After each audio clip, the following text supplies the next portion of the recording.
Children deserve to hear stories, to have them told to them, not just their own grandmothers, but other people's stories. It enriches them and it makes them richer. It allows them to understand their neighbors better. So if you're Filipino, you deserve to hear the story of someone next to you who might originate from another land.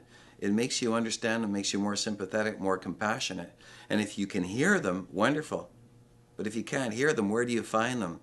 They're in thousands of books, and they're accessible to kids. The kicker for us as a society is to make sure that we get books into the hands of children, books that are two things. One is they have to be accessible.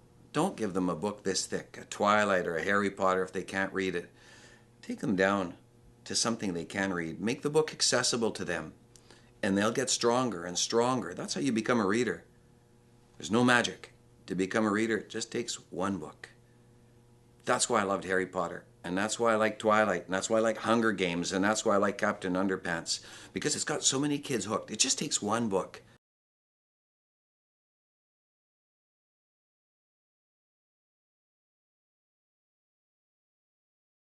I think as a community, we have to be very cognizant. We have to share Maya Angelou's philosophy.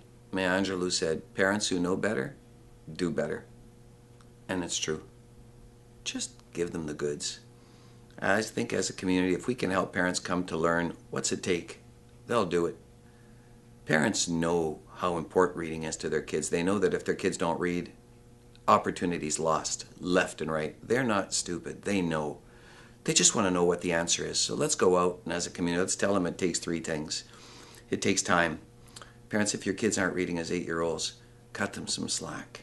Let them be. There's no hurry. Some of them aren't ready to read till they're 10 or 11. Continue to give them stories and make reading and books available in their lives, but whatever you do, don't kill that love. Second thing, parents, it takes a hero. Put on your hero hat. If you want your kids not to smoke, butt out. If you want your kids to be a reader, pick up a book or a magazine or a newspaper. Let them see their heroes read. It takes a hero. And for teachers and for community members, let's be aware that the kids need that. Let's go out and get an athlete, or let's get a singer or a rapper, or let's get someone who they look up to, and let them see that reading is a part of their world, not in a superfluous way. And let's not lie to them. Let's not get some superstar football player who they know doesn't go home and read. They know he sits in front of a 56-inch screen. Let's be honest with them. And the third thing it takes books that are accessible and inclusive. Let's try to get books into their hands, whether we loan them or we gift them. Let's find the resources, and let's make sure that they have them. No books, no reading. I think as a community, if we can come to let parents know, it takes those three things. It takes time, and it takes a hero, and it takes books. Parents, go get those things for your kids, and you'll be in a good way. Let's be real clear, parents, as well. There's also 3 R's to reading. One is you have to read with them. 2 is you have to rule the electronic screen. If they spend too much time online, it's not happening. It's just too attractive. And 3, you have to reach into your pockets and support organizations and events that will allow your kids to become readers in your homes. Before you go out and buy another piece of technology, just one book might not hurt. And if they're weak readers, what about one graphic novel? If they're in grade 9 and they can't handle Twilight, the graphic novel is awesome.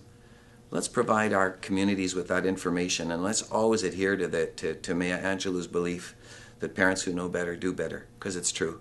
Just tell me, I love my child. I'll do it.